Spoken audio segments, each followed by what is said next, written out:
నేను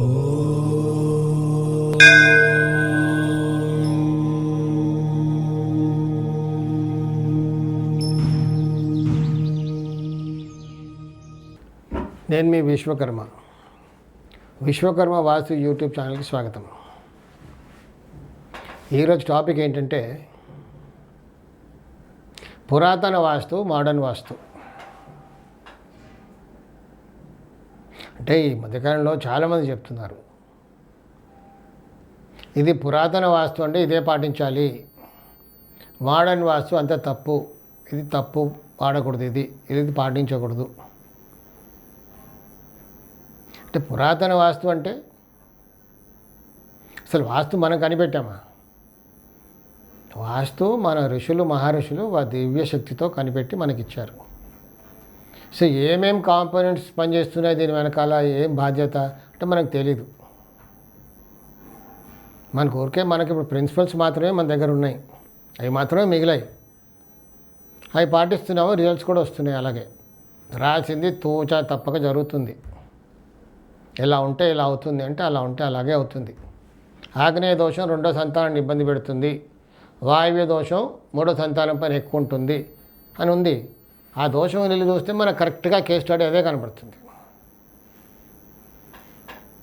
సో ఆ రోజుల్లో అంటే పాత రోజుల్లో అప్పుడంతా రాజ్యాలు, చిన్న చిన్న రాజ్యాలు, రాజులంతా రాజ్యాన్ని ఏలేవారు. అప్పుడు వాస్తు పాటించారు వాళ్ళు కూడా. ఎంత బాగా పాటించారంటే అసలు మనం పాటించేది నాట్ ఈవెన్ 1% వాస్తు. ఇప్పుడు టోటల్ రాజ్యాన్ని ఇంప్లిమెంట్ చేశారు వాస్తు వాళ్ళు. వాస్తు ప్రకారంగా రాజ్యాన్ని పాలించారు. నేను ఒక చిన్న ఉదాహరణ చెప్తాను. ఫుల్ ఎక్స్టెంట్గా పాటించారు, చాలా సీక్రెట్గా పెట్టారు. అందుకే వాళ్ళు ఒక రాజ్యాన్ని నడిపించడానికి సైనికులు కావాలి, మంత్రి కావాలి, బిజినెస్ కమ్యూనిటీ కావాలి, లేబర్ కావాలి. సో వీళ్ళందరికీ కూడా ఒక్కొక్క స్థానంలో ఆ రాజ్యంలో ఏ మూలకి ఎవరు ఎలాంటి వాస్తు ఇల్లు కట్టిస్తే వాడు అలాగే ఉంటారు. సో లేబర్ కావాలి అంటే వర్కర్స్. సో వర్కర్స్కి ఎలాంటి ఇల్లు, ఆ రాజ్యంలో ఏ మూలకు వర్కర్స్ ఇల్లు కట్టిస్తే, ఎక్కడ కట్టిస్తే, ఎలాంటి వాస్తు ప్రకారం ఇల్లు కట్టిస్తే వర్కర్స్గానే ఉంటారు. సో వర్కర్స్ ప్రాబ్లం సాల్వ్ అయిపోయింది. ఎప్పటికీ వర్కర్సే, ఇంకా వాళ్ళు తరతరాలుగా అందరూ వర్కర్సే. సైనికులు కావాలి. సైనికుడు ఎలా ఉండాలి? మిలిటరీ రాజ్యాన్ని గురించి వేరే వాళ్ళు చొరబడకుండా కాపాడాలి, పోట్లాడి వాళ్ళని తరిమేయాలి. ప్రాణం పోయినా పర్లేదు, రాజ్యం కాపాడాలి. అబ్బో నా ఫ్యామిలీ అని పారిపోకూడదు. సో అలా ఉండాలి, ధైర్యంగా ఉండాలి, ఆరోగ్యంగా ఉండాలి. కట్టప్ప మంచి ఎగ్జాంపుల్, అలా ఉండాలి. సో వాళ్ళు అలాంటి వాళ్ళకి సైనికులకి ఎక్కడ ఇల్లు కట్టించాలి, ఆ రాజ్యంలో ఏ మూలకు కట్టాలి, వాళ్ళ వాస్తు ఎలా ఉండాలి, అలా కట్టించారు. సో సైనికుల ప్రాబ్లం తీరింది. తరతరాలుగా వాళ్ళ సైనికులే, ఇంకా తాత, తండ్రి, కొడుకు. అందుకే కట్టప్ప అన్నాను. లాయల్గా ఉంటారు, నమ్మకంగా అదే పని చేస్తుంటారు. బిజినెస్ కమ్యూనిటీకి ఒకలాంటి ఇల్లు ఎక్కడ కట్టాలి, వాళ్ళది ఏ మూలకు కట్టాలి, ఆ రాజ్యంలో ఎలాంటి వాస్తు ఉండాలి, అలా కట్టించి పెట్టారు. సో వాళ్ళు బిజినెస్ కమ్యూనిటీ బిజినెస్ చేస్తూ ఉంటారు. ఇప్పటికీ రాజ్యానికి రెవెన్యూ వస్తూ ఉంటుంది. ఇలా రకరకాల వాళ్ళకి ఎలాంటి వాస్తుతో కట్టాలి, సో రాజు ఎలా కట్టుకోవాలి, రాజు ఎక్కడ కూర్చోవాలి,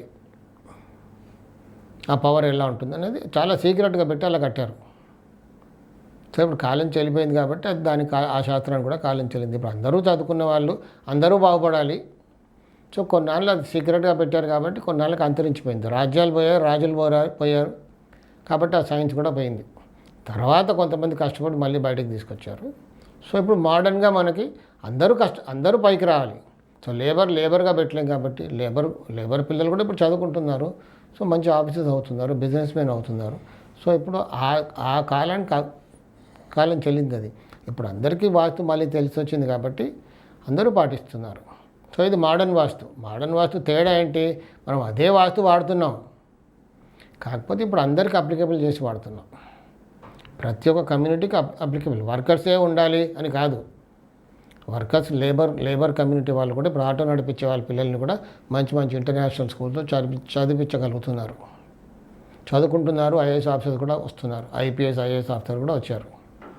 సో ఇప్పుడు అందరికీ అప్లికబుల్గా ఉంది వాస్తు. అదే వాస్తు మనం పాటించి కడుతున్నాం ఇప్పుడు. కాకపోతే ఇక్కడ చిన్న తేడా ఏంటంటే అప్పుడు మధ్య ద్వారాలు పెట్టి 4 ద్వారాలు పెట్టి కట్టేవాళ్ళు, మధ్యలో బ్రహ్మస్థానం ఆకాశానికి ఓపెన్గా పెట్టి కట్టుకునేవాళ్ళు. ఆ శాస్త్రం ఇప్పుడు కాలం చెల్లింది దానికి. ఎందుకంటే దానికి ఒకటే ఫ్లోర్, గ్రౌండ్ ఫ్లోరే కట్టుకోవాలి, దానిపైన ఇంకో ఫ్లోర్ కట్టుకోకూడదు. సో ఇప్పుడు ప్లేస్ తక్కువ, మనకి ఉన్న ప్లేస్ని పూర్తిగా వాడుకోవాలి కాబట్టి ఉన్న దాంట్లో మనం బాగా చేసుకోవాలి. కాబట్టి ఇప్పుడు ఈశాన్య ద్వారాలు పెట్టుకుంటున్నాం, ఉచ్చస్థానం అని. సో కొంచెం చిన్న మార్పులు అప్డేట్ చేసుకున్నాం. ఎవరైనా అప్డేట్ అవ్వాలి. లేదండి నేను అదే వాస్తు వాడుతున్నాం, ప్రిన్సిపల్స్ అన్నీ అవే. కాకపోతే ఇప్పుడు మనం జాగం మొత్తం స్థలం ఎలా ఉపయోగించుకోవాలో మొత్తం కూడా వాడుకోవడంలో మొత్తం స్థలాన్ని వాడుకుంటున్నాం. చిన్న స్థలమైనా వాస్తుపరంగా కట్టుకొని బాగుపడుతున్నాం. అంతేగాని మోడర్న్ వాస్తు, పురాతన వాస్తు అనేది ఏం లేదు. పురాతన వాస్తే వాడుతున్నాం, కొంచెం అప్డేట్ చేసుకున్నాం అంతే. సాయి రక్ష.